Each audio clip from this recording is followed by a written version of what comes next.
ನಮಸ್ಕಾರ. GTV news ಕನ್ನಡಕ್ಕೆ ಸ್ವಾಗತ. ನಾನು ನಿಮ್ಮ ವೆಂಕಟೇಶ್. ಮಾಗಡಿ ಪಟ್ಟಣದ ವಿದ್ಯಾಚೇತನ ಪದವಿ ಪೂರ್ವ ಕಾಲೇಜು ಸಭಾಂಗಣದಲ್ಲಿ ವಿದ್ಯಾರ್ಥಿನಿಯರಿಗೆ ಡ್ರಗ್ಸ್, ಸೈಬರ್ ಕ್ರೈಮ್, ಪೋಕ್ಸಾ ಕಾಯ್ದೆ, ಸಾಮಾಜಿಕ ಜಾಲತಾಣಗಳ ದುರ್ಬಳಕೆ ಬಗ್ಗೆ ಕಾನೂನು ಅರಿವು ನೆರವು ಕಾರ್ಯಕ್ರಮವನ್ನು ನಡೆಸಲಾಯಿತು. ಈ ಕಾರ್ಯಕ್ರಮದಲ್ಲಿ ಮಾಗಡಿಯ ವೃತ್ತ ನಿರೀಕ್ಷಕ ಶ್ರೀನಿವಾಸ್ ಜಿಟಿ ರವರು ಡ್ರಗ್ಸ್, ಸೈಬರ್ ಕ್ರೈಮ್, ಪೋಕ್ಸಾ ಕಾಯ್ದೆ, ಸಾಮಾಜಿಕ ಜಾಲತಾಣಗಳ ದುರ್ಬಳಕೆ ಬಗ್ಗೆ ಕಾನೂನು ಅರಿವನ್ನು ನೀಡಿದರು. ಈ ಸಂದರ್ಭದಲ್ಲಿ ವಿದ್ಯಾಚೇತನ ಪದವಿ ಪೂರ್ವ ಕಾಲೇಜಿನ ಪ್ರಾಂಶುಪಾಲರಾದ ರವಿಕುಮಾರ್, ಉಪನ್ಯಾಸಕರುಗಳಾದ ಸುನೀಲ್, ಗಮ್ದಯಾನಂದ್, ರಘು, ತಿಮ್ಮರಾಜು, ಗಾಯತ್ರಿ, ಪುಷ್ಪವತಿ, ಗಗನ, ನಿಗರ್ ಫಾತಿಮಾ, ಕಿರಣ್ ಹಾಗೂ ವಿದ್ಯಾರ್ಥಿನಿಯರು ಭಾಗವಹಿಸಿದ್ದರು.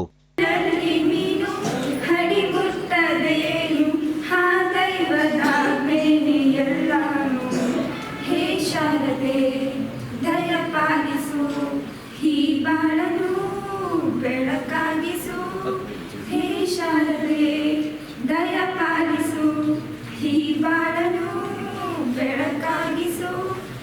ಹಚ್ಚೇವು ಕನ್ನಡದ ದೀಪ, ಹಚ್ಚೇವು ಕನ್ನಡದ ದೀಪ, ಕರುನಾಡ ದೀಪ, ಸಿರಿನುಡಿಯ ದೀಪ, ಒಲವೆತ್ತಿ ತೋರುವ ದೀಪ. ಹಚ್ಚೇವು ಕನ್ನಡದ ದೀಪ, ಹಚ್ಚೇವು ಕನ್ನಡದ ದೀಪ. ಬಹುದಿನಗಳಿಂದ ಮೈಮರೆವೆಯಿಂದ ಕೂಡಿರುವ ಕೊಳೆಯ ಕೊಚ್ಚೇವು. ಎಲ್ಲೆಲ್ಲಿ ಕನ್ನಡದ ಕಂಪು ಸೂಸಲು ಅಲ್ಲಲ್ಲಿ ಕರಣ ಚಾಚೇವು. ನಡುನಾಡೆ ಇರಲಿ ಗಡಿನಾಡೆ ಇರಲಿ ಕನ್ನಡದ ಕಳೆಯ ಕೆಚ್ಚೇವು. ನಡುನಾಡೆ ಇರಲಿ ಗಡಿನಾಡೆ ಇರಲಿ ಕನ್ನಡದ ಕಳೆಯ ಕೆಚ್ಚೇವು. ಮರೆದೇವು ಮರವ, ತೆರೆದೇವು ಮನವ, ಎರೆದೇವು ಒಲವ, ಹಿರಿ ನೆನಪ. ನರ ನರವನೆಲ್ಲ ಉರಿಗೊಳಿಸಿ ಹೊಸೆದು ಹಚ್ಚೇವು ಕನ್ನಡದ ದೀಪ, ಹಚ್ಚೇವು ಕನ್ನಡದ ದೀಪ, ಹಚ್ಚೇವು ಕನ್ನಡದ ದೀಪ. ಅಂತಂದ್ರೆ ಸಮಾಜದಲ್ಲಿ ಅಪರಾಧಗಳನ್ನು ತಡೆಯುವಲ್ಲಿ ವಿದ್ಯಾರ್ಥಿಗಳ ಪಾತ್ರ ಬಹಳ ಪ್ರಮುಖ ಘಟ್ಟವನ್ನು ವಹಿಸುತ್ತೆ. ಜೊತೆಗೆ ಒಬ್ಬ ವಿದ್ಯಾರ್ಥಿ ಸಮರ್ಥವಾಗಿ ಒಬ್ಬ ಪ್ರಜೆಯಾಗಿ ಮೂಡಬೇಕು ಅಂತಂದರೆ ಈ ವಿದ್ಯಾರ್ಥಿಗಳ ಒಂದು ಘಟ್ಟ ಆಯ್ತಲ್ಲ, ಆ ಘಟ್ಟದಲ್ಲಿ ಅವನು ಎಲ್ಲೂ ಕೂಡ ದಾರಿ ತಪ್ಪದೆ ಅವನು ಕರೆಕ್ಟಾದ ಪ್ರಜೆ ಆಗಬೇಕು ಅಂತಂದರೆ ಅವನು ಒಳ್ಳೆಯ ಶಿಕ್ಷಣವನ್ನು ಪಡ್ಕೋಬೇಕು, ಸುತ್ತಮುತ್ತ ಒಳ್ಳೆಯ ವಾತಾವರಣ ಇರಬೇಕು. ಇವತ್ತಿನ ಕಾರ್ಯಕ್ರಮ ಪ್ರಮುಖವಾಗಿ ಯಾರಿಗೆ ಬೇಕಾಗಿದೆ?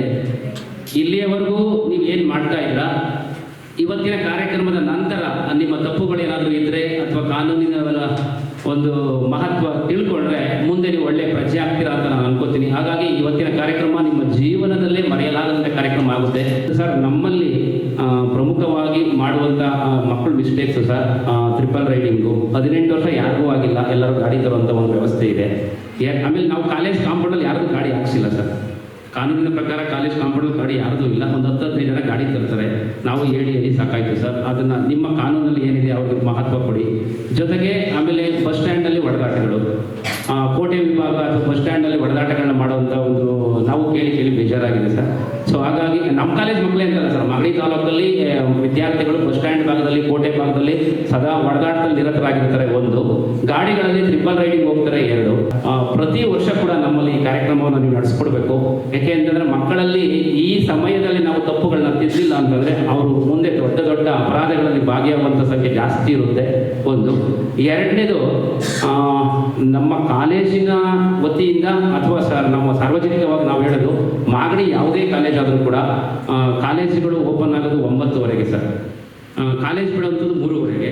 ನಮಗೆ ಆ ಕಾಲೇಜ್ ಭಾಗದಲ್ಲಿ, ನಮ್ಮ ಕಾಲೇಜ್ ಅಂತಲ್ಲ, ಸರ್ಕಾರಿ ಕಾಲೇಜ್ ಆಗಿರಲಿ, ಬೇರೆ ಯಾವುದೇ ಪಕ್ಕದ ಕಾಲೇಜ್ ಆಗಿರಲಿ, ನಮ್ಮ ಕಾಲೇಜ್ ಆಗಿರಲಿ, ಕಾಲೇಜ್ 9:15ರಿಂದ 9:30 ಒಳಗೆ ಸರ್, ಕಾಲೇಜ್ ಆಜುಬಾಜಿನ 100 ಮೀಟರ್ 200 ಮೀಟರ್ ರಸ್ತೆಗಳಲ್ಲಿ ಅಟ್ಲೀಸ್ಟ್ ಸರ್ ನಿಮ್ಮ ಪೊಲೀಸ್ ಪೇದೆಯನ್ನು ಒಂದು ರೌಂಡ್ ನಮಗೆ ಬೀಟ್ ಕೊಟ್ಟರೆ ಸರ್, ಅಟ್ಲೀಸ್ಟ್ ಆಗುವಂಥ ಅಪರಾಧಗಳ ಸಂಖ್ಯೆ ಕೂಡ ಕಡಿಮೆ ಆಗ್ತಾ ಬರ್ತದೆ. ಯಾಕೆ ಅಂತಂದರೆ ಈ ರಸ್ತೆಯಲ್ಲಿ ಪೊಲೀಸ್ ಇದ್ದಾರೆ ಅಂತ ಅಂದರೆ ಅದರ ತಾಕತ್ತೆ ಬೇರೆ ಸರ್. ಯಾಕೆಂದರೆ ಇವತ್ತು ಜನ ಬಗ್ಗೋದೆ ಲಾಠಿ ಏಟಿಗೆ ಮತ್ತು ನಮ್ಮ ಪೊಲೀಸ್ ವ್ಯವಸ್ಥೆಗೆ. ಇಲ್ಲ ಅಂತಂದರೆ ಅವರು ಬಗ್ಗೋದಿಲ್ಲ. ಸಂಜೆ 3ವರೆಗೆ ಬಿಟ್ಟ ನಡೀತಾ ಇಲ್ಲ ಸರ್. ಇಲ್ಲಿಂದ ಬಸ್ ಸ್ಟ್ಯಾಂಡ್ಗೆ ಮಕ್ಕಳು ತಲುಪಬೇಕಾದ್ರೆ ನಾವು ಕಂಡಂತ ಮಕ್ಕಳು ಹೇಳುವಂತ ಒಂದು ಸಮಸ್ಯೆಗಳು, ಹೆಣ್ಣು ಮಕ್ಕಳನ್ನ ಹಿಂದೆ ಗಾಡಿಯಲ್ಲಿ ಫಾಲೋ ಮಾಡ್ಕೊಂಡ್ಬಂದು ರ್ಯಾಗಿಂಗ್ ಮಾಡುವಂಥದ್ದು. ಎರಡನೇದು, ಆಮೇಲೆ ಅದೇ ಕಾಲೇಜಿನ ಹುಡುಗರೆ ರೇಗಿಸುವಂಥದ್ದು, ಅವ್ರು ಅದಕ್ಕೆ ಒಂದು ಕುಮ್ಮಕ್ಕನ್ನ ಕೊಡುವಂಥದ್ದು. ಹಾಗಾಗಿ 4 ಜನ 3 ಜನ ಹೋಗುವಂಥ ವ್ಯವಸ್ಥೆ ಕೂಡ ಇದೆ ಸರ್. ಅದು ಕಾಲೇಜ್ ನಮ್ಮದೇ ಆಗಿರಲಿ ಬೇರೆಯದೇ ಆಗಿರಲಿ ಎಲ್ಲ ಮಕ್ಕಳು ಹಿಂಗೆ ಮಾಡ್ತಾರೆ ಸರ್. ಬಸ್ ಸ್ಟ್ಯಾಂಡ್ವರೆಗೂ ಅಟ್ಲೀಸ್ಟ್ ಕಾಲೇಜ್ ಕೂಡ ಸಮಯದಲ್ಲಾದರೂ ಮುಂದಿನ ದಿನಗಳಲ್ಲಿ ಸರ್ ನಮಗೆ ಅಟ್ಲೀಸ್ಟ್ ಆ ಟೈಮಲ್ಲಿ ಪೊಲೀಸ್ ಯಾರಾದರೂ ಒಬ್ಬರು ಇಬ್ಬರು ಓಡಾಡ್ತಾ ಇದ್ರೆ ಗಾಡೀಲಿ ಮಕ್ಕಳಿಗೆ ಒಳ್ಳೆ ರಕ್ಷಣೆ ಸಿಗ್ತದೆ ಅಂತ ನಾವು ಭಾವಿಸ್ತೀವಿ. ಓದ್ಬೇಕು, ಆಮೇಲೆ ಬರೀ ಓದ್ರೆ ಆಗುತ್ತಾ? ಓದು ಅಕಾಡೆಮಿಕ್ ಅಲ್ಲ. ಪೊಲೀಸ್ ಇಲಾಖೆ ಬರೋದು ಅಕಾಡೆಮಿಕಲ್ಲಿ ನಿಮಗೆ 10 ಪೇಜು 10 ಚಾಪ್ಟರ್ ಇರುತ್ತೆ, 10 ಚಾಪ್ಟರ್ ಓದಿ 10 ಚಾಪ್ಟರಲ್ಲೇ ಎಕ್ಸಾಮ್ ಬರುತ್ತೆ ಅಂತ ಏನಲ್ಲ, ಆಯ್ತಲ್ಲ? ಅದನ್ನು ಮೀರಿರುತ್ತೆ. ಅಂದರೆ ಜ್ಞಾನಾರ್ಜನೆ ಲಿಮಿಟ್ ಮಾಡ್ಕೊಬಾರ್ದು. ಯು ಶುಡ್ ಎಕ್ಸ್ಪ್ಯಾಂಡ್ ಯುವರ್ ಜ್ಞಾನಾರ್ಜನೆ. ಎಲ್ಲಿ ಬೇಕಾದ್ರೆ ಏನು ಬೇಕಾದ್ರೂ ಓದ್ಬೋದು. ಕಾಂಪಿಟೇಟಿವ್ ಎಕ್ಸಾಮ್ಸ್ಗೆ ಇಂತಿಷ್ಟೇ ಸಿಲೆಬಸ್ ಇಲ್ಲ, ಹಾಗಾಗಿ ನೀವು ಎಷ್ಟು ಬೇಕಾದ್ರೂ ಓದ್ಕೊಂಡು ಹೋದ್ರು ಅದು ಓದಿ ಸಾಲದೆ ಅನ್ಸುತ್ತೆ. ಬಟ್ ಈಗಿಂದನೇ this a right age. PUC is the right age for competitive exam. ಯಾವುದೇ ಸ್ಪರ್ಧಾತ್ಮಕ ಎಕ್ಸಾಮ್ಗೆ ಬರೀಬೇಕಂದಾಗ, ತಯಾರಾಗಬೇಕಂದ್ರೆ this a right time. Okay, ಎಲ್ಲರೂ ವಿದ್ಯಾರ್ಥಿಗಳು ವಿದ್ಯೆದ ಕಡೆ ಗಮನ ಇರಲಿ. ಡ್ರಗ್ಸ್ಗೆ ಬೇಕಾಗಿರೋದು 2 ಥರ ಜನಗಳು, ಒಂದು ಶ್ರೀಮಂತಿಕೆ, ಇನ್ನೊಂದು ಬಡತನ. ಈ ಶ್ರೀಮಂತಿಕೆ ಏನು ಮಾಡುತ್ತೆ? ಮೋಜು ಮಸ್ತಿಗೆ ಅನ್ಯ ಮಾರ್ಗ ಹುಡುಕುತ್ತೆ. ಈ ಬಡತನ ಏನು ಮಾಡುತ್ತೆ? ಆ ಮೋಜು ಮಸ್ತಿಯ ಕಡೆ ಅವನು ಅದನ್ನ ಅಫೋರ್ಡ್ ಮಾಡೋಕ್ಕಾಗೋದಿಲ್ಲ ಅಂದಾಗ ಅವನು ಅದಕ್ಕೆ ಪಾಲ್ಗೊಳ್ತಾನೆ. ಕ್ರೈಮ್ ಆಯ್ತು ಪರವಾಗಿಲ್ಲ, ನಾನು ಪಾರ್ಟಿಸಿಪೇಟ್ ಮಾಡ್ತೀನಿ, ನಾನು ಅದಕ್ಕೆ ಇನ್ವಾಲ್ವ್ ಆಗ್ತೀನಿ, ಯಾಕಂದ್ರೆ ನನ್ನ ಮೇಲೆ ಒಬ್ಬ ಹಣವಂತನಿದ್ದಾನೆ, ಅವನ್ನ ನೋಡ್ಕೊಂತಾನೆ, ಅವನ ನಂಬಿಕೆಯಲ್ಲಿ ಇನ್ವಾಲ್ವ್ ಆಗ್ತಾನೆ. ಅದಲ್ಲ ಈ ರಸ್ತೆಯಲ್ಲಿ ಬಂತು ಅಂತ ಅರ್ಥ. ಇಲ್ಲಿ ಯಾರಿದೆ ಅಂತೇಳಿ ಈಗ ಏನಾಗುತ್ತೆ, ನಿಮ್ಗೆಲ್ಲರಿಗೂ ವಿಷಯ ಗೊತ್ತಿರುತ್ತೆ. ಏನಾಗುತ್ತೆ, ಅಕ್ಕಪಕ್ಕ ಮನೆಯಲ್ಲೋ ಅಥವಾ ಎಲ್ಲ ರಸ್ತೆಯಲ್ಲಿ ನೋಡ್ಕೊಂಡು ಹೋಗ್ಬೇಕಾದ್ರೆ ಯಾವುದೋ ಒಂದು ಗುಂಪು ಸೇರಿರುತ್ತೆ, ಇಲ್ಲಿ ಇನ್ನೊಂದು ಚಟುವಟಿಕೆ ನಡೀತಾ ಇರುತ್ತೆ, ಅನುಮಾನ ಬರುತ್ತೆ. ನೀವೇನ್ ಮಾಡ್ತೀರಾ? ತಲೆ ಬಗ್ಸ್ ನೋಡ್ತೀರಾ, ನಮ್ಗೆ ಯಾಕಪ್ಪ ಅದು ಅಂತ. ಒಳ್ಳೇದೇ ಅದು, ನಮ್ಗೆ ಯಾಕಪ್ಪ ಅದು ಒಳ್ಳೇದೇ. ಆದ್ರೆ ಸಮಾಜದ ಒಂದು ಕಳವಳಿ ಇರೋಂಥವ್ರು, ಸಮಾಜದ ಜವಾಬ್ದಾರಿ ಇರೋಂಥವ್ರು ಏನ್ ಕೇಸ್ ಸೇರಿದ್ದಾರೆ, ಯಾತಕ್ಕೆ ನಾನು ಪೊಲೀಸರು ಫೋನ್ ಮಾಡಬಾರ್ದು? ಪೊಲೀಸರಿಗೆ ಯಾವ ನಂಬರಿಂದ ಫೋನ್ ಮಾಡಿ ಸಿಗ್ತಾರೆ? 100 ಹೋಯ್ತೀಗ. 11 ಇದು ಇಂಟರ್ನ್ಯಾಷನಲ್ ನಂಬರ್. ಬರೇ ರಾಜ್ಯಕ್ಕೆ ರಾಷ್ಟ್ರಕ್ಕೆ ಸೀಮಿತವಲ್ಲ. 112 ಇಸ್ ಎ ಇಂಟರ್ನ್ಯಾಷನಲ್ ನಂಬರ್. ನೀವು ಯಾವುದೇ ರಾಜ್ಯದಿಂದ, ಯಾವುದೇ ಜಿಲ್ಲೆಯಿಂದ, ಯಾವುದೇ ರಾಷ್ಟ್ರದಿಂದ ನೀವು 112 ಫೋನ್ ಮಾಡಿದ್ರು ಅದು ಆ ಜಾಗದ ಪೊಲೀಸ್ ಇಲಾಖೆಗೆ ಹೋಗುತ್ತೆ. ಹಾಗಾಗಿ ಮೊದಲು 100 ಇದ್ದಿದ್ನ ಇಂಟರ್ನ್ಯಾಷನಲ್ ಎಲ್ಲ ಒಂದಾಗ್ಲಿ ಅನ್ನೋ ಉದ್ದೇಶಕ್ಕೋಸ್ಕರ ಕೆಲವೊಂದು ಕಂಟ್ರಿ ಹೊರತುಪಡಿಸಿ ಎಲ್ಲಾ ದೇಶಕ್ಕೂ ಅನುಕೂಲ ಆಗಲಿ ಅಂತ 112 ಫಿಕ್ಸ್ ಮಾಡಿದ್ರು. ಇದು ಸದಾ ನಿಮ್ಮ ತಲೆಯಲ್ಲಿರುವಂತ ಒಂದು ಎಮರ್ಜೆನ್ಸಿ ನಂಬರ್. ನಿಮ್ಗೆ ನಿಮ್ಮ ತಲೆಯಲ್ಲಿ ಯಾವ ನಂಬರ್ ಇಲ್ಲ ಅಂತ ಚಿಂತೆ ಇಲ್ಲ, ಈ 112 ನಂಬರ್ ಇಲ್ಲಿ. ಯಾಕಂದ್ರೆ 112 ನಂಬರ್ ಎಫೆಕ್ಟ್ ಹಂಗಿದೆ. ಪೊಲೀಸರು ಯಾವುದೇ ಕ್ಷಣ, ಯಾವುದೇ ಸಮಯದಲ್ಲಿ, ಬೆಳಗ್ಗೆ, ರಾತ್ರಿ, ಮಧ್ಯರಾತ್ರಿ, ಹಗಲು 24/7 ನಿಮ್ಮನ್ನ ಅಪ್ರೋಚ್ ಮಾಡುತ್ತೆ ವಿತ್ ಮ್ಯಾಕ್ಸಿಮಮ್ ಆಫ್ 30 ನಿಮಿಷ. ಹಳ್ಳಿ ಕಡೆ, ಸಿಟಿ ಕಡೆ 2 ನಿಮಿಷ 3 ನಿಮಿಷ ಅಷ್ಟೇನೆ ಪೊಲೀಸರು ಬಂದೇ ಬಿಡ್ತಾರೆ. 2 ನಿಮಿಷ 3 ನಿಮಿಷದಲ್ಲಿ ಅಲ್ಲಿ ಅಷ್ಟು ಫೆಸಿಲಿಟಿ ಇರ್ತವೆ. ಬಟ್ ಇಲ್ಲಿ ಸ್ವಲ್ಪ ಡಿಸ್ಟೆನ್ಸ್ ಇರೋದ್ರಿಂದ ನಿಮ್ಗೆ ಒಂದು ಅರ್ಧ ಗಂಟೆ ಆಗ್ಬೋದು ಮ್ಯಾಕ್ಸಿಮಮ್. ಬಟ್ 112ನ ಬಳಸ್ಕೊಳ್ಳಿ. 112 ಇನ್ನೊಂದು ನಿಮಗೆ ಅಡ್ವಾಂಟೇಜ್ ಏನಂದ್ರೆ, 112 ಯಾರು ಫೋನ್ ಮಾಡ್ತಿರಲ್ಲ ನಿಮ್ಮ ಐಡೆಂಟಿಟಿ ಹೇಳೋದಿಲ್ಲ ಅವರು. ಈಗ ಕೇಳ್ತಾರೆ, ಯಾರು ಸರ್ ಫೋನ್ ಮಾಡಿದ್ರು ಅಂತ ಕೇಳ್ತಾರೆ, ನಿನ್ಗೆ ಯಾಕದು? Will never reveal the identity. ನಿಮ್ಮ ಪರಿಚಯನ ಅವ್ರಿಗೆ ಯಾರು ನಮ್ಗೆ ಫೋನ್ ಮಾಡಿದ್ರು, ಯಾರು ನಮಗೆ ಮಾಹಿತಿ ಕೊಟ್ರು ಅಂತ ನಿಮ್ಗೆ ಯಾರು ಪರಿಚಯನೂ ನಾವು ಹೇಳೋದಿಲ್ಲ. ನಮಗೆ ನೀ ಕೊಟ್ಟಂತ ಮಾಹಿತಿ ಸತ್ಯನ ಸುಳ್ಳು ಅಷ್ಟೇ ನಮಗೆ ಮ್ಯಾಟರ್ ಇರುತ್ತೆ. ಭಾರತದ ನಾಗರಿಕರಾದ ನಮ್ಮೆಲ್ಲರಿಗೂ ಆ ಜವಾಬ್ದಾರಿ ಇದೆ ಅಲ್ಲ? ಎಸ್, ನನಗೆ ಕಾನೂನಾತ್ಮಕವಾದ ಜವಾಬ್ದಾರಿ ಇದೆ, ನಿಮಗೆ ಸಮಾಜದ ಜವಾಬ್ದಾರಿ ಇದೆ. ಸಮಾಜ ತಿದ್ದುವ ಅಥವಾ ಸಮಾಜನ ಸರಿಪಡಿಸುವಂತ ಜವಾಬ್ದಾರಿ ನಿಮ್ಮೆಲ್ಲರಿಗೂ ಇದೆ. ಹಾಗಾಗಿ ಈ ಸ್ಟೂಡೆಂಟ್ ಪೊಲೀಸಿಂಗ್ ಅಂತ ತಂದಿದ್ದ ಉದ್ದೇಶ ಮಕ್ಕಳಲ್ಲಿ ಆ ಜಾಗೃತಿ, ಆ ಜವಾಬ್ದಾರಿ ಬರಲಿ ಅನ್ನೋ ಉದ್ದೇಶಕ್ಕೆ ತಂದ್ವಿ. ಬ್ಯಾಂಗ್ಳೂರ್ ಬಹಳ ಸಕ್ಸಸ್ಫುಲ್ ಆಗಿದೆ ಅದು. ಪೊಲೀಸಿಂಗ್ ಉದ್ದೇಶ ಬಂದಿದೆ ಏನಂದ್ರೆ, ನಿಮ್ಮಲ್ಲ ಡಿಸಿಪ್ಲಿನ್ ತಂದು ನೀವು ಸಹ ಪೊಲೀಸರ ಜೊತೆ ಕೈ ಜೋಡಿಸಿ ಕೆಲಸ ಮಾಡ್ಲಿ ಅಂತ ಅರ್ಥ. ಏನಾಗುತ್ತೆ, ನಿಮ್ಮ ಊರುಗಳಲ್ಲಿ, ನಿಮ್ಮ ರಸ್ತೆಗಳಲ್ಲಿ ಬಹಳಷ್ಟು ಕಾನೂನು ಬಾಹಿರ ಚಟುವಟಿಕೆಗಳು ನಡೀತಾ ಇರ್ತವೆ ಅಲ್ವಾ? ನೋಡಿದೀರಲ್ಲ ನೀವು?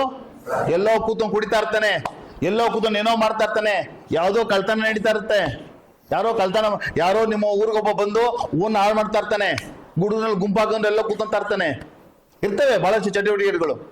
ಯಾವನೋ ವೀಲಿಂಗ್ ಮಾಡ್ತಾನೆ, ಯಾರೋ ಬೈಕ್ ಕಳ್ತನ ಮಾಡ್ಕೊಂಡ್ಬಂದು ಬೈಕಲ್ಲಿ ಓಡಿಸ್ತಾ ಇರ್ತಾನೆ. ಅಣ್ಣ ಇದು ಕಳ್ತನ ಬೈಕ್ ಯಾರು ಹೋಗ್ಬೇಡ ಅಂತ ಹೇಳ್ತಾನೆ. ಗೊತ್ತಿರುತ್ತೆ ನಿಮ್ಗೆ ಅವೆಲ್ಲ. ಅದು ಯಾಕಪ್ಪ ನಾನು ಹೇಳ್ದೆ ನಾನು ತಗೊಳಕಂತೀನಿ ಅಂತ.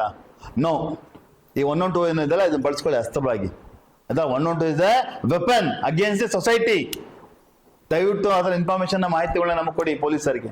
ಖಂಡಿತ ನಾವು ಕ್ಷಿಪ್ರ ಕಾರ್ಯಾಚರಣೆಯಲ್ಲಿ ಆ ಅಪರಾಧನ ತಡೆಯೋಕ್ಕೆ ಬಹಳಷ್ಟು ಪ್ರಯತ್ನ ಮಾಡ್ತೀವಿ. ನನ್ನ ಕ್ರೈಮ್ ಸಿಬ್ಬಂದಿಗಳು ಇದಾರಲ್ಲ, ಮಾಗಡಿ ಕ್ರೈಮ್ ಸಿಬ್ಬಂದಿಗಳು ಬಹಳ ಫಾಸ್ಟ್ ಇದ್ದಾರೆ, ಸ್ಪೀಡ್ ಇದ್ದಾರೆ.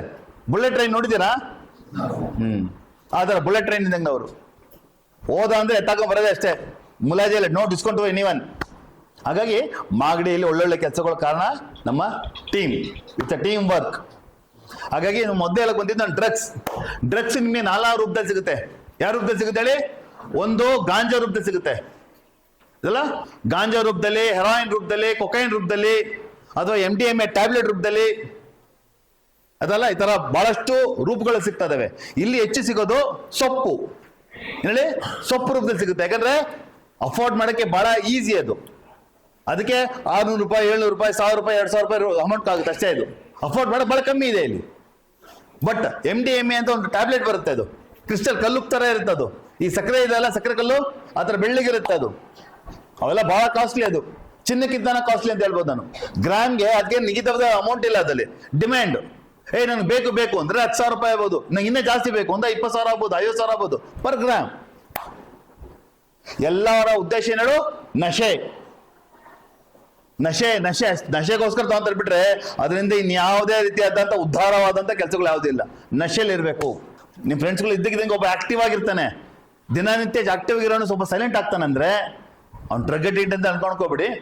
ಅದೊಂದಕ್ಕೆ ಕಾರಣಕ್ಕೆ ಅವನಾಗಲ್ಲ, ಮಾನಸಿಕ ಅದೊಂದೊಂದು ಇರ್ಬೋದು. ಬಟ್ ಅಂತವ್ರಿಗೆ ದಯವಿಟ್ಟು ನೀವು ಸ್ವಲ್ಪ ಕೇರ್ ತಗೊಳ್ಳಿ, ಏನ್ ಕಂಗಾದ ಅಂತ.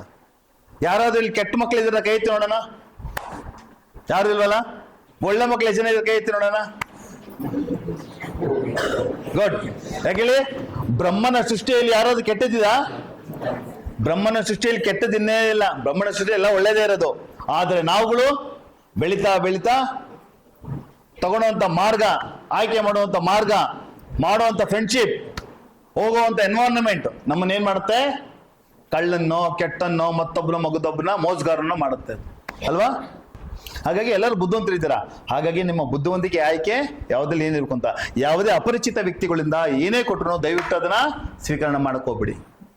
ಅದಲ್ಲ, ಅಪರಿಚಿತ ವ್ಯಕ್ತಿ ಯಾರೇ ಇರ್ಬೋದು. ಯಾರೋ ಒಬ್ರು ಕರ್ಕೊಂಡ್ಬರ್ತಾನೆ, ಇವನು ಒಬ್ಬ ಫ್ರೆಂಡ್, ನಮ್ಮ ಫ್ರೆಂಡ್ ಇವನು ಅಂತ. ಬಟ್ ಅವ್ನು ಗೊತ್ತಿಲ್ಲ ಅವ್ನ ಫ್ರೆಂಡ್ ಅವನು ಎಂತ ಒಳ್ಳೆನೋ ಕೆಟ್ಟನೋ ಲುಚ್ಚನೋ ಗೊತ್ತಿಲ್ಲ ಅವ್ನಿಗೆ. ಕರ್ಕೊಂಡ್ಬರ್ತಾನೆ, ಫ್ರೆಂಡ್ ಅಂತ ಪರಿಚಯ ಮಾಡಿಸ್ಕೊಡ್ತಾನೆ. ಅವನು ಪರಿಚಯ ಮಾಡ್ದಾನೆ ಮಾಡ್ತಾನೆ, ತಗೊಳ್ರು ನನ್ನ ಏನೋ ತಂದಿದ್ದೀನಿ ಅಂತ ಕೊಡ್ತಾರೆ. ಇಟ್ಕೊಳ್ಳಿ ಬ್ಯಾಗಲ್ಲಿ, ಇಲ್ಲ ನಾವು ಆಮೇಲೆ ತಿಂತ್ಕೊಂತೀನಿ ಅಂತ.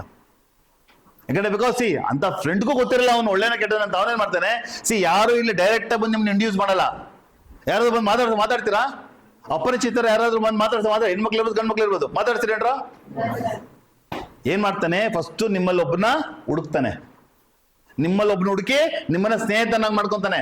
ಅವನ ಮುಖಾಂತರ ಕಬ್ಜಾ ಆಗ್ತಾನೆ, ಒಂದೊಂದೇ ಹೆಜ್ಜೆ ಇಟ್ಟು ಒಳಗೆ ಬರ್ತಾನೆ, ನಿಮ್ನ ಆಕ್ಯುಪೈ ಮಾಡ್ತಾರೆ. ಹಾಗಾಗಿ ಅಪರಿಚಿತ ವ್ಯಕ್ತಿಗಳು ಯಾರೇ ಪರಿಚಯ ಆದ್ರೂ ಆದಷ್ಟು ಬೇಗ ನಂಬುವಂತ ಕೆಲಸ ನಿಮ್ಮಿಂದ ಆಗಬಾರ್ದು. ಅವರ ಯಾವುದೇ ವಸ್ತುಗಳು ಕೊಟ್ಟರು ತಗೊಂಡೋಗಿ ಹೋಗ್ಬಾರ್ದು. ಇದು ಹೆಚ್ಚಾಗಿ ಕಾಲೇಜ್ಗಳಲ್ಲಿ ಎಫೆಕ್ಟ್ ಆಗುತ್ತೆ. ಯಾಕಂದ್ರೆ ಇದೊಂದ್ರೆ ಈಸಿ ಬಲಿಕ ಬಕ್ರ ಅಂತಾರಲ್ಲ ಕಾಲೇಜ್ಗಳು. ಯಾಕಂದ್ರೆ ನಿಮ್ನ ಯಾಕೆ ಈಸಿ ಟಾರ್ಗೆಟ್ ಮಾಡ್ತಾರೆ ಅಂದ್ರೆ ತಾವೆಲ್ಲ ಅಮಾಯಕರು, ತಮಗಿನ್ನ ಎಕ್ಸ್ಪೋಜರ್ಸ್ ಇಲ್ಲ. ವಿದ್ಯಾರ್ಥಿ ಕೆಲಸ, ವಿದ್ಯಾರ್ಥಿ ದೆಸೆಯಲ್ಲಿ ಓದುವುದು, ತನ್ನ ಜೀವನವನ್ನ ಕಟ್ಕೊಳ್ಳೋದು. ಅದು ಬಿಟ್ಟು ಏನ್ ಮಾಡ್ತಾ ಇದಾರೆ ಈಗ? ತಾಜ್ ಮಹಲ್ ನೋಡ್ತೀರಾ? ಇಂಥವೇ ಕಾಣಿಸ್ತದೆ ನಿಮ್ ಕಣ್ಣಿಗೆ ತಾಜ್ ಮಹಲ್ಗಳು. ಯಾಕೆಂದ್ರೆ ಲೈಲಾ ಮಜ್ನು, ರೋಮಿಯೋ ಜೂಲಿಯೆಟ್ ಆಯ್ತಲ್ಲ, ಅವ್ರು ನಿಜವಾಗ್ಲೂ ನೋಡ್ಬಿಟ್ರೆ ನೀವು, ಅವ್ರ ನಿಜವಾಗ್ಲೂ ಮುಖಗಳು ನೋಡ್ಬಿಟ್ರೆ ಏನಪ್ಪ ಇಷ್ಟು ಕೆಟ್ಟದಾಗಿತ್ತ ಪ್ರೀತಿ ಅನ್ಸ್ಬಿಡುತ್ತೆ ಆಯ್ತಲ್ಲ. ಇಲ್ಲಿ ಪ್ರೀತಿ ಮಾಡೋಂಥ ಏಜ್ ಅಲ್ಲ ಇದು. ಇದು ಸ್ನೇಹದಿಂದ ಬೆಳೆಯುವಂತ ಏಜು. ಈ ಏಜಲ್ಲಿ ಆಗಬೇಕು, 18 ವರ್ಷ ಆಗಬೇಕು, ದಾಟಬೇಕು. ವಿದ್ಯೆಗೊಂದು ಏಜ್, ಯಾಕಂದ್ರೆ ಎಲ್ಲವೂ ಕಾಲಚಕ್ರದಲ್ಲಿ ಬರುವಂತ ಒಂದು ಪ್ರೋಸೆಸ್ ಅದು. ಹಾಗಾಗಿ ನಿಮ್ಮ ಮದುವೆ ಪ್ರೋಸೆಸ್ ಒಂದು ಟೈಮ್ ಬರುತ್ತೆ, ಪ್ರೀತಿಗೊಂದು ಪ್ರೋಸೆಸ್ ಬರುತ್ತೆ. ಈಗ ಬರೀ ಆಕರ್ಷಣೆಯಲ್ಲಿ ಬೀಳ್ತಾ ಇರ್ತೀರ ಅಷ್ಟೇ. ಆಕರ್ಷಣೆ ಏನಿಲ್ಲ, ಹೋಗ್ಲಿ ಆಕರ್ಷಣೆಯಲ್ಲಿ ಬಿದ್ದು ಅಟ್ಲೀಸ್ಟ್ ನೀನ್ ಚೆನ್ನಾಗಿ ಓದ್ತಾ ಇದೀಯ, ನಾನ್ ಚೆನ್ನಾಗಿ ಓದ್ತೀವಿ, ನಾವು ಇಬ್ರು ಚೆನ್ನಾಗಿ ಓದೋಣ ಜೀವನಕ್ಕೆ, ಅದು ಯಾರಿಗೂ ಇಲ್ಲ. ಫಸ್ಟು ಪ್ರೀತಿ ಮಾಡ್ತಾ ಏನ್ ಮಾಡ್ಬೇಕು? ಓಡಬೇಕು. ಈಗ ಜೀವನ ಮಾಡಕ್ಕೆ ಏನ್ ಬೇಕು? ಭಿಕ್ಷೆ ಬೇಡ್ಕೊಂಡು ಬದುಕ್ಬೋದು. ಬೇಡ್ತೀರಾ? ಭಿಕ್ಷೆ ಬೇಡಂಗಿದ್ರೆ ವಿದ್ಯಾರ್ಥಿ ಇಲ್ಲಿಗೆ ಬಂದೆ ಕಾಲೇಜ್ಗೆ, ಈಗ ದೇವಸ್ಥಾನ ಮುಂದೆ ಕೂತ್ಕೋಬೋದಲ್ಲ ಅಲ್ವಾ? ನೀವೆಲ್ಲ ಬಂದಿರೋದು ಏನಕ್ಕೆ? ಯಾರಾದ್ರೂ ನಾನು ಬಡವನಾಗಿ ಹುಟ್ಟಿ ಬಡವನಾಗೇ ಸಾಯ್ಬೇಕಂತ ಆಸೆ ಕಟ್ಟಿದೆ ನೋಡಿ ನೋಣ, ಕೈ ಯಾರಾದ್ರು? ಇಲ್ಲ ಸರ್, ನಾನು ಬಡವನಾಗಿ ಹುಟ್ಟಿದ್ದೀನಿ, ಬಟ್ ಬಡವನಾಗೇ ಸಾಯ್ತೀನಿ ಅಂತ ಯಾರಿಗೂ ಆಸೆ ಇದೆ? ಎಲ್ಲಾರ್ಗು ಅಂಬಾನಿ ಆಗ್ಬೇಕು, ಅಂಬಾನಿ ಈಕ್ವಲೆಂಟ್ ಅಲ್ಲಿ ಬೆಳಿಬೇಕು ಅಂತ ಆಸೆ ಇಲ್ವಾ? ಯಾರಿಗಿಲ್ಲ? ವಿದ್ಯೆ ಬೇಕು. ವಿದ್ಯೆಗೆ ಏನ್ ಬೇಕು? ಭಕ್ತಿ ಬೇಕು. ವಿದ್ಯೆ ಕಡೆ ಕಾನ್ಸಂಟ್ರೇಷನ್ ಬೇಕು. ಫಸ್ಟು ನೀವೆಲ್ಲ ಡಿಗ್ರಿ ಪಾಸ್ ಮಾಡಿ. ಆಗದಲ್ಲ, ಯಾರು ಡಿಗ್ರಿ ಪಾಸ್ ಮಾಡ್ತಿರೋ ಆ ನಂತರ ಪ್ರೀತಿ ಪ್ರೇಮಕ್ಕೆ ಬೀಳಿ. ಅವಾಗ ಏನಾಗುತ್ತೆ, ನಿಮ್ಗೊಂದು ಹುಡುಗ ಯಾವ ರೀತಿ ಇರಬೇಕು ಅಂತ ಹೆಣ್ಮಕ್ಳಿಗೆ ಒಂದು ಕಲ್ಪನೆ ಇರುತ್ತೆ, ಹುಡುಗಿ ಯಾವ ರೀತಿ ಇರಬೇಕು ಅಂತ ಗಂಡು ಮಕ್ಳಿಗೆ ಒಂದು ಕಲ್ಪನೆ ಇರುತ್ತೆ. ಹೆಣ್ಣು ಹೆಂಗಿರಬೇಕು, ನನ್ನ ಕ್ಯಾರೆಕ್ಟರ್ಗೆ ಮ್ಯಾಚ್ ಆಗ್ತಾಳೆ ಇಲ್ವಾ ಅಂತ. ಅದು ಬಿಟ್ಟು this not a age to love. ಇದು ಏಜ್ ಇದೆ ಅಲ್ವೇ ಅಲ್ಲ. ನಿಮಗೆ ಬಹಳಷ್ಟು ಮಿಸ್ಟೇಕ್ಗಳು ಮಾಡ್ತಾ ಇದೆ ಏಜಲ್ಲಿ.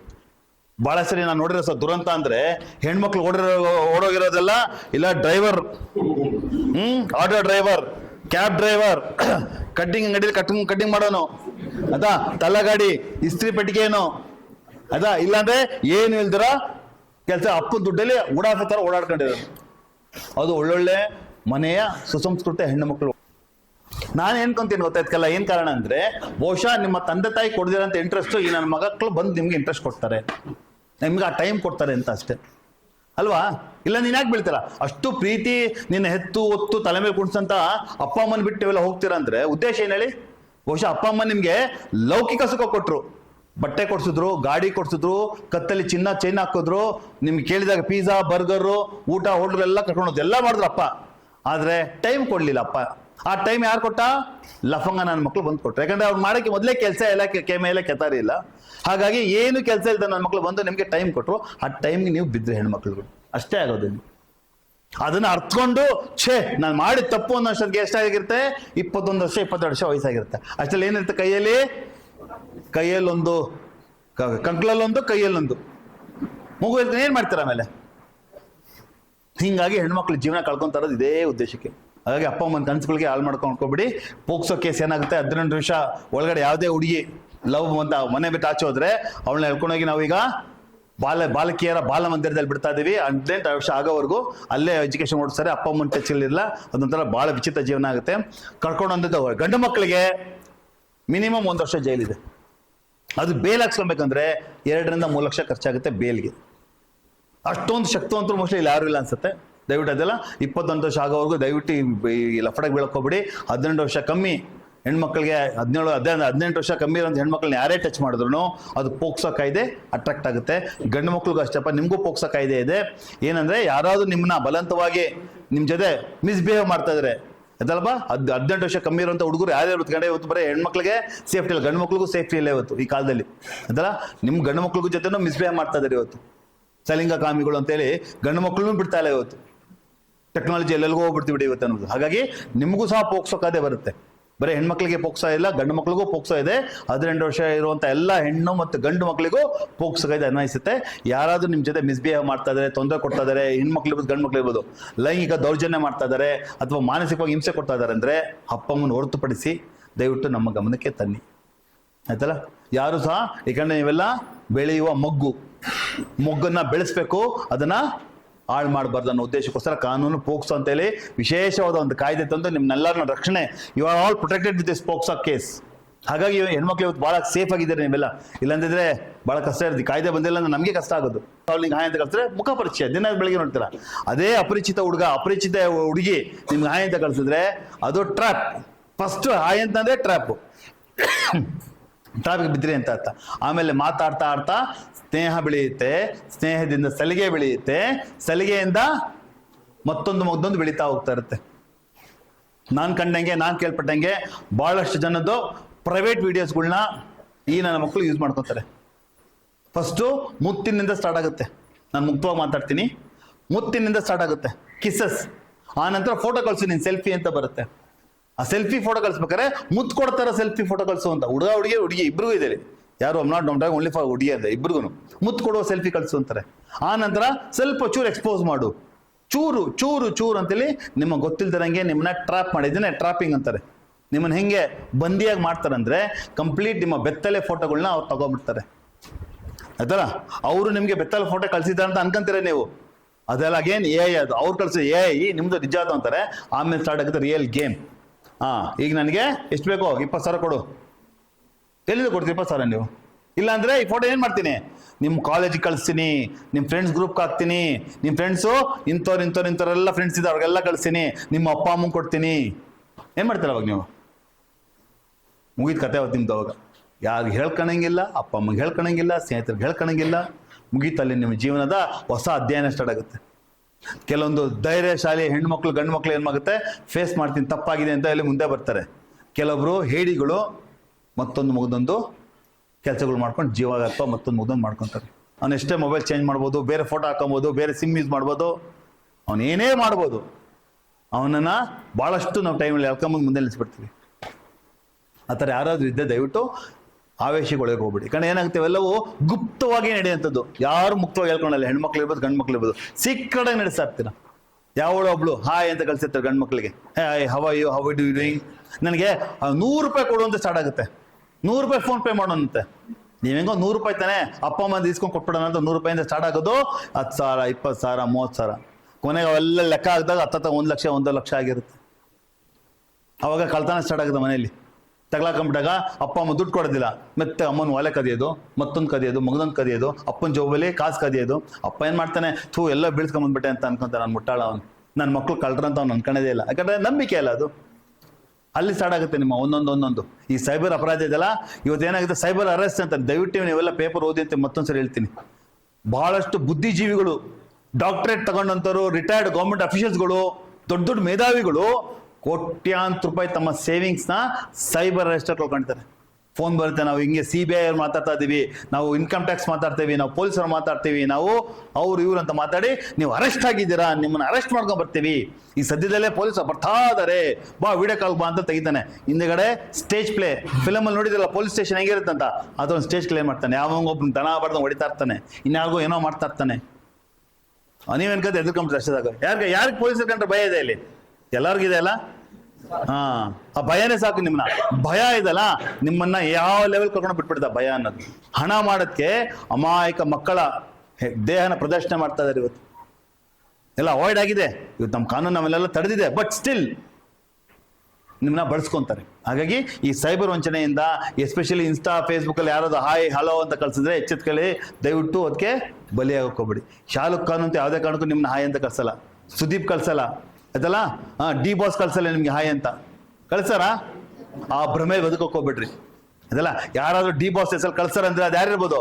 ಸ್ವಲ್ಪ ಈಗ ಅಕ್ಕಪಕ್ಕ ನೋಡು, ನಿಮ್ಮರೇ ಯಾರು ಕಳ್ಸಿರ್ತಾರೆ, ಇಲ್ಲ ನಿನ್ನ ಫಾಲೋ ಮಾಡ್ತಾರಪ್ಪ ಹುಡುಗನ ಕಳ್ಸಿರ್ತಾರೆ.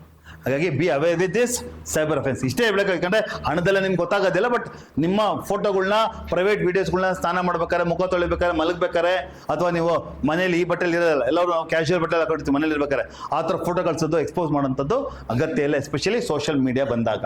ಇದನ್ನ ಗಂಡು ಮಕ್ಕಳು ಹೆಣ್ಮಕ್ಳು ಇಬ್ರು ಸಹ ತಲೆ ಇಳ್ಕೊಬೇಕಾಗುತ್ತೆ. ನಿಮ್ಮ ಲೆಕ್ಚರ್ ಕರೆಕ್ಟ್ ಹಂಗಾರೆ, ನಿಮ್ಮ ಪ್ರಿನ್ಸಿಪಲ್ ಭಾಳ ಅಕ್ಯುರೇಟ್ ಆಗಿ ಹೇಳಿದ್ರು. ನೀವೇ ಗಾಡಿ ಎತ್ಕೊಂಡ್ಬರಲ್ಲ, ನೀವು ಟ್ರಿಪಲ್ ರೈಡಿಂಗ್ ಬೇರೆ ಮಾಡ್ಕೊಂಡ್ಬರ್ತೀರಾ. ಆಯ್ತು ಬಾ, ಇದೊಂದು ಸ್ಪೆಷಲ್ ಟ್ರೈ ಮಾಡ್ತೀನಿ.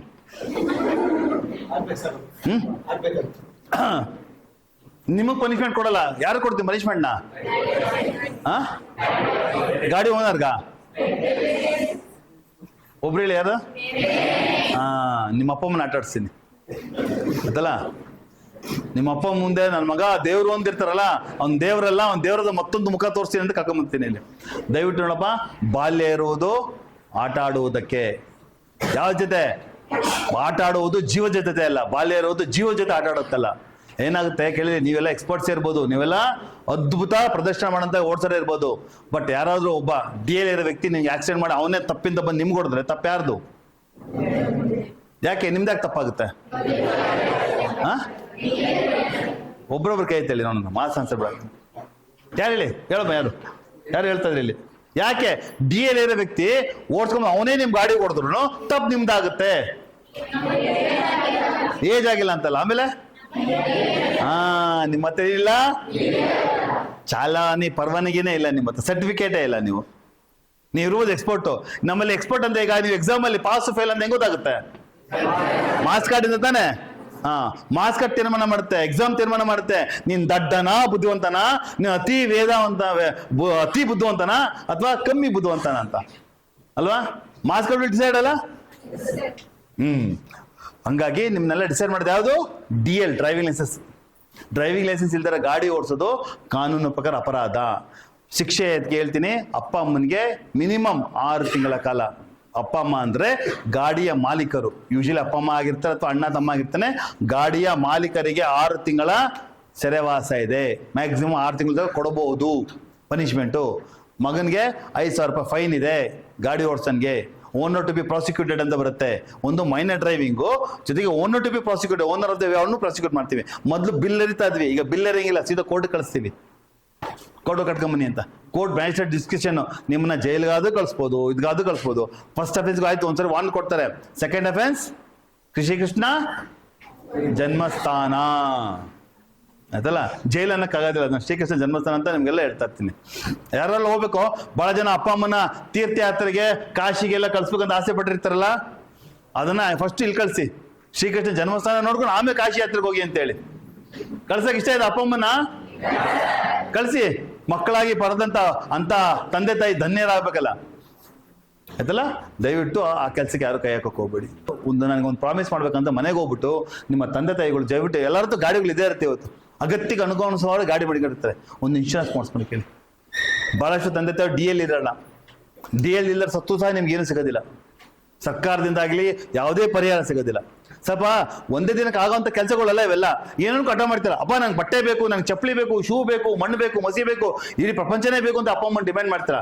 ದಯವಿಟ್ಟು ಇದು ನಿಮ್ಮ ಕುಟುಂಬಕ್ಕೋಸ್ಕರ, ಅಪ್ಪ ನಿಮ್ಮ ಗಾಡಿಗೆ ಇನ್ಶೂರೆನ್ಸ್ ಇದೆ ಅಂತ ಕೇಳು. ಏನೇನು ಹೊಸದು ಕೇಳ್ತಾ ಇದೆಯಾ ಅಂತ ಕೇಳ್ಬೋದು ನಿಮ್ಗೆ ಅವರು. ಇಲ್ಲ, ನಮ್ಮ ಒಬ್ಬ ಇನ್ಸ್ಪೆಕ್ಟರ್ ಬಂದಿದ್ರು, ಅವ್ರು ಹೇಳಿದ್ರು ಇನ್ಶೂರೆನ್ಸ್ ಇರ್ಬೇಕಂತ, ಇನ್ಶೂರೆನ್ಸ್ ಫಸ್ಟ್ ಮಾಡಿಸ್ಕೊಂತ ಅಟಕ್ ಬಿದ್ದು ಇನ್ಶೂರೆನ್ಸ್ ಮಾಡಿಸಿ ಗಾಡಿಗೆ. ನಿಮ್ಮ ತಂದೆಗೆ ಏನು ಹೆಚ್ಚು ಕಮ್ಮಿ ಆದ್ರೂ ಸರ್ಕಾರದಿಂದ ಹಣ ಸಿಗುತ್ತೆ, ಅಥವಾ ನಿಮ್ಮ ತಂದೆಯ ಒಂದು ಯಾವುದು ಮಿಸ್ಟೇಕ್ ಇಂದ ಬೇರೆ ಯಾರಿಗಾದ್ರೂ ಹೆಚ್ಚು ಕಮ್ಮಿ ಆದ್ರೂ ಸಹ ಸರ್ಕಾರದಿಂದ ಹಣ ಬರುತ್ತೆ, ಅಥವಾ ಕುಟುಂಬಕ್ಕೆ ನೆರವಾಗ್ತೀರಾ ಇನ್ಶೂರೆನ್ಸ್ ಇದ್ರೆ. ಹಾಗಾಗಿ DL ಮತ್ತು ಇನ್ಶೂರೆನ್ಸ್ ಕಡ್ಡಾಯವಾಗಿ ಇರಲೇಬೇಕು. ಇದನ್ನ ನೀವಷ್ಟೇ ಇಲ್ಲ, ನಿಮ್ಮ ಕುಟುಂಬಕ್ಕೆ, ನಿಮ್ಮ ಅಣ್ಣ ತಮ್ಮ, ದೊಡ್ಡಪ್ಪ ಚಿಕ್ಕಪ್ಪ ಮಾವ, ದಯವಿಟ್ಟು ಎಲ್ಲವೂ ಪಾಸ್ ಮಾಡಿ. Is a message for all your family. ಯಾಕಂದ್ರೆ ಯಾರಾದ್ರೂ ಕುಟುಂಬದಲ್ಲಿ ಒಬ್ಬ ತೀರೋದ್ರೆ ನೋವು ನನಗಾಗುತ್ತಾ ನಿಮ್ಗಾಗುತ್ತಾ? ನಿಮಗೆ ಆಗೋದು ಅಲ್ವಾ? ಹಾಗಾಗಿ ನಿಮ್ಮ ಕುಟುಂಬದಲ್ಲಿ ಒಂದು ಸಾವು ಆಗಬಾರ್ದು, ನನಗೆ ಅಪ್ಪಿತಪ್ಪಿ ಆದ್ರೂ ಪರಿಹಾರ ಸಿಕ್ಕಿದ್ರೆ ನಿಮ್ಮ ಕುಟುಂಬಕ್ಕೆ ಅನುಕೂಲ ಆಗುತ್ತೆ. ಹಾಗಾಗಿ ಗಾಡಿಗೆ DL ಮತ್ತು ಇನ್ಶೂರೆನ್ಸ್ ಕಡ್ಡಾಯವಾಗಿರಲಿ. ಮತ್ತೆ ನೀವೆಲ್ಲ ನಾಳೆ ಗಾಡಿ ಓಡಿಸೋದು ಕಲ್ತ ಮೇಲೆ ದಯವಿಟ್ಟು ಹೆಲ್ಮೆಟ್ ಹಾಕೊಳ್ಳಿ. Don't compare your self. So ಈಗ ಎಲ್ಲದಕ್ಕೂ ನೋಡಪ್ಪ, ನಾನು ಈಗ ಇಷ್ಟು ದಿವಸ ಹೇಳಿದ್ದು ನಿಮಗೆ ಜನರಲ್ ಇನ್ಸ್ಟ್ರಕ್ಷನ್. ಈಗ ಕಾನೂನು ಅಡೆತಡೆಗಳು ಹೇಳ್ತೀನಿ. ಈಗ ಏನಾಗುತ್ತೆ, ಒಂದು ಸರಿ ಪೊಲೀಸ್ ಸ್ಟೇಷನ್ FIR ಆಯ್ತು ಅಂದ್ರೆ ಏನಾಗುತ್ತೆ, ನಿಮ್ಮ ಕರಿಯರೇ ನಿಂತೋಯ್ತು. ಒಂದು ಸರಿ ಯಾರಾದ್ರೂ ವಿದ್ಯಾರ್ಥಿಗಳ ಮೇಲೆ FIR ಆಯಿತು ಅಂದರೆ, ನಿಮ್ಮ ಮೇಲೆ ಕೇಸ್ ಬಿತ್ತು ಅಂದರೆ, ನೀವು ನಿಮ್ಮ ಜೀವನದ ಒಂದು ಪೊಲೀಸ್ ಸ್ಟಾಪ್ ಬಂದಂಗೆ ಅದು. ಯಾಕೆಂದರೆ ನಿಮ್ಮ ಪೊಲೀಸ್ ವೆರಿಫಿಕೇಶನ್, ಭಾಳಷ್ಟು ಜನ ಪೊಲೀಸ್ ವೆರಿಫಿಕೇಶನ್ ಮಾಡಿಸ್ಕೊಂತಿರಲ್ಲ. ಏನಕ್ಕೆ ಮಾಡಿಸ್ಕೊಂತಿರ ಗೊತ್ತಾ? ಪಾಸ್ಪೋರ್ಟ್ ಮಾಡಿಸ್ಕೊಬೇಕು. ಇಲ್ಲ ಸರ್, ನನಗೆಲ್ಲೋ ಅಮೆರಿಕಾಗೆ ಹೋಗ್ಬೇಕು ಅಥವಾ ಆಸ್ಟ್ರೇಲಿಯಾಗೆ ಹೋಗ್ಬೇಕು, ನನಗೊಂದು ಅವಕಾಶ ಸಿಕ್ಕಿದೆ, ಪೊಲೀಸ್ ವೆರಿಫಿಕೇಶನ್ ಬೇಕು. ಪೊಲೀಸ್ ವೆರಿಫಿಕೇಶನ್ ಏನು ಬೇಕು? ಪಾಸ್ಪೋರ್ಟ್ ವೆರಿಫಿಕೇಶನ್ ಬಂದಾಗ ಹುಡುಗ ಒಳ್ಳೆನ ಕೆಟ್ಟನ ಅಂತ ಕೇಳ್ತಾರೆ. ಹುಡುಗ FIR ಇದ್ರೆ ಏನಾಗುತ್ತೆ, ಹುಡುಗಿಗೆ ನಾವು ರಿಜೆಕ್ಟ್ ಮಾಡ್ತೀವಿ. ಮತ್ತೆ ಜಾಬ್ ಬರುತ್ತೆ ಅದಲ್ಲ, ಸರ್ಕಾರಿ ಉದ್ಯೋಗದಲ್ಲಿ ಜಾಬ್ಗಂತ ಬರುತ್ತೆ ವೆರಿಫಿಕೇಶನ್. ಆ ಟೈಮಲ್ಲಿ ನಿಮ್ಮ ಮೇಲೆ FIRಗಳಿದ್ರೆ ರಿಜೆಕ್ಟ್ ಆಗುತ್ತೆ. ಆ ನಂತರ ಯಾವುದಾದ್ರೂ ಒಂದು ಒಳ್ಳೆ ನಿಮಗೆ ಸ್ಪಾನ್ಸರ್ಶಿಪ್ ಬರ್ತಾರೆ, ವಿದ್ಯಾರ್ಥಿ ಚೆನ್ನಾಗಿ ಓದ್ತಾ ಇದ್ದಾರೆ ಮಾಡ್ತಾರೆ, ಅವಾಗ ನಿಮ್ಮಲ್ಲಿ ಕೇಸ್ ಇದ್ರೆ ಕ್ಯಾನ್ಸಲ್ ಆಗುತ್ತೆ. ಹೆಜ್ಜೆ ಮುಂದೆ ಹೋಗಿ ಒಳ್ಳೆ ಹುಡುಗ ಬರ್ತಾನೆ, ವರ ವಧು, ಕೇಸ್ ಇದ್ರೆ ರಿಜೆಕ್ಟ್ ಆಯ್ತಲ್ಲ. ಭಾಳಷ್ಟು ಕಡೆ ರಿಜೆಕ್ಟ್ ಆಗ್ತೀರ ನೀವು ಆಯ್ತಲ್ಲ. ನಿಮ್ಮಲ್ಲಿ FIR ಇದೆ ಅಂದ್ರೆ ರಿಜೆಕ್ಟೇ ಜಾಸ್ತಿ ನಿಮ್ದು. Rather than accepting you will be rejected in many. ಸೊಸೈಟಿಲಿ ರಿಜೆಕ್ಟ್ ಆಗ್ತೀರಾ, ಬಿಡು ಆಮೇಲೆ ಕೇಸ್ ಇದೆ. ಸೊಸೈಟಿಲಿ ರಿಜೆಕ್ಟಿವ್. ನಿಮ್ಮ ಫ್ಯಾಮಿಲಿ ಫ್ರೆಂಡ್ಸ್, ಬಿಡು ಅವನ ಮೇಲೆ ಕೇಸ್ ಇದೆ, ಆಮೇಲೆ ಅವ್ನು ಕಳ್ಳ, ಮತ್ತೊಂದು ಮಗದೊಂದು, ರಿಜೆಕ್ಟ್. ನಿಮ್ಮ ಅಕ್ಕಪಕ್ಕ ಮಗನ ಮೇಲೆ ಕೇಸ್ ಇದೆ ರೀ, ಮಗಳ ಮೇಲೆ ಕೇಸ್ ಇದೆ ರೀ, ಸರಿ ಇಲ್ರಿ ಅವರು, ರಿಜೆಕ್ಟ್ ಫ್ರಮ್ ಸೊಸೈಟಿ. ಹಾಗಾಗಿ ದಯವಿಟ್ಟು ಪೊಲೀಸ್ ಪ್ರಕರಣಕ್ಕೆ ಭಾಗಿಯಾಕೋಬೇಡಿ. ಇದೆಲ್ಲ ಏನಾದರೂ ಅದು ಗೊತ್ತಿದ್ದರಂಗ ತಗಲಾಕಂತ ಪರಿಸ್ಥಿತಿ ಬಂದಾಗ ದಯವಿಟ್ಟು ಎಚ್ಚೆತ್ಕೊಳ್ಳಿ. ನಿಮ್ಮ ಬೆನ್ನನ್ನು ನೀವೇ ತಟ್ಟುಕೊಳ್ಳುವಂಥ ಕೆಲಸ ಆಗಬೇಕು. ಆಗುತ್ತಲ್ಲ, ಅದು ಗೊತ್ತಾಗುತ್ತಲ್ಲ ನಿಮ್ಗೆಲ್ಲ, ಸರಿ ಯಾವುದು ತಪ್ಪು ಯಾವುದು ಅಂತ. ದಡ್ಡ್ರೆ ಯಾರಿಲ್ವಲ್ಲ, ನಿಮ್ಗೆ ಯಾವಾಗಾದ್ರೂ ಸರಿ ತಪ್ಪು ನಡುವೆ ಗೊಂದಲ ಬಂತು ಅಂದ್ರೆ ನಿಮ್ಮ ತಂದೆ ತಾಯಿನ ಕೇಳಿ, ಇಲ್ಲ ನಿಮ್ಮ ಸ್ನೇಹಿತರನ್ನ ಕೇಳಿ, ಅಥವಾ ನಿಮ್ಮ ಗುರುಗಳನ್ನ ಕೇಳಿ. ಹೇಳ್ತಾರೆ ಸರಿ ತಪ್ಪು ನಡುವೆ ಗೊಂದಲಗಳಿದ್ದಾಗ ಕ್ಲಾರಿಫೈ ಮಾಡ್ಕೊಳ್ಳಿ. Don't keep in your heart. ಮನಸ್ಸಲ್ಲಿ ಇಟ್ಕೊಂಡು ಅದನ್ನ ಸರಿನೋ ತಪ್ಪೋ ಅಂತ ಹೇಳಿ ಅದು ನಾಳೆ ತಪ್ಪಾದ ಮೇಲೆ ಸರ್ ಅವ್ದು ಅನ್ಕೊಂಡಿದ್ದೆ ನಾನು ಕೇಳಬೇಕಾಗಿತ್ತು, ಮುಗಿದೋಯ್ತು. ಅನ್ಕೊಂಡಿಂದ ಹೊಟ್ಟೆ ತುಂಬುತ್ತಾ? ಹೊಟ್ಟೆ ತುಂಬೋದೇನಿಂದ? ಊಟ ಮಾಡುವುದಿಂದ. ಊಟ ಮುಂದೆ ಇಟ್ಕೊಂಡು ಊಟ ತಿಂದೆ ಅಂತ ಆಗುತ್ತಾ? ಅನ್ಕೊಳೋ ಅಭ್ಯಾಸ ಬಿಟ್ಬಿಡಿ. ವಿದ್ಯಾರ್ಥಿಗಳು ಯಾವತ್ತು ಅನ್ಕೊಳೋದು ಬಿಟ್ಬಿಡಕು. ಮನಸ್ಸಲ್ಲಿರೋದನ್ನ ಲೆಕ್ಚರ್ ಮುಂದೆ ಆಗಲಿ ಟೀಚರ್ ಮುಂದೆ ಕೇಳಬೇಕು, ಕ್ಲಾರಿಟಿ ತಗೊಂತಾ ಇರಬೇಕು. ಹಾಗಾಗಿ ಯಾವುದೇ ಅಪರಾಧ ಚಟುವಟಿಕೆಗಳ ಬಗ್ಗೆ ನಿಮಗೆ ಗೊಂದಲ ಇದ್ರೆ ಅಥವಾ ಏನದ್ರ ಬಗ್ಗೆ ಗೊಂದಲ ಇದ್ರೆ then and there clarify it.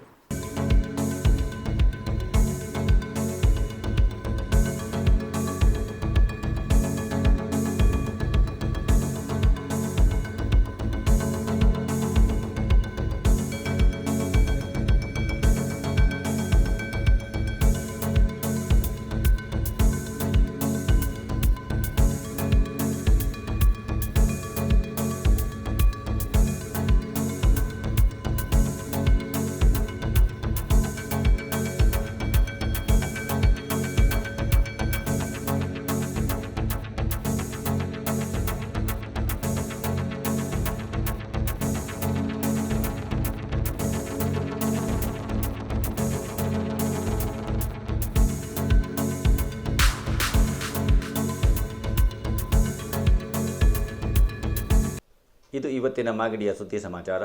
ನಿರಂತರ ಸುದ್ದಿ ಸಮಾಚಾರಕ್ಕೆ ವೀಕ್ಷಿಸಿ ನಿಮ್ಮ GTV ನ್ಯೂಸ್ ಕನ್ನಡವನ್ನು. ವಂದನೆಗಳು.